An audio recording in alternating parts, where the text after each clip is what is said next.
does it mean to be under the law?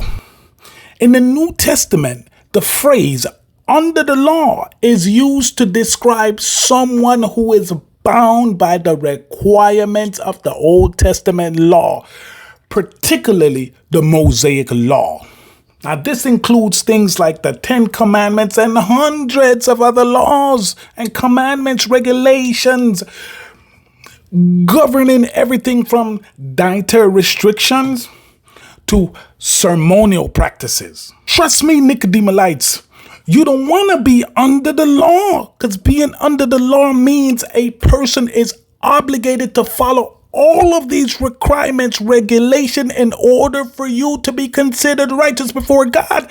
But the New Testament teaches that no one can fully keep the law, and attempting to do so is ultimately futile. If you truly understand what it means to be under the law from a New Testament standpoint, you will come to understand that it implies a state of bondage and condemnation, as the law highlights our sinfulness and inability to live up to God's perfect stance. And the Apostle Paul, he frequently contrasts being under the law by being saved by grace through faith through Jesus Christ, as he wrote in Romans 6 verse 14.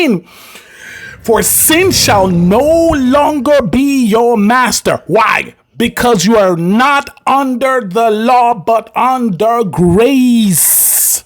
Thank God for the New Testament, for it helps us to understand that being under the law represent a state of legalism and bondage.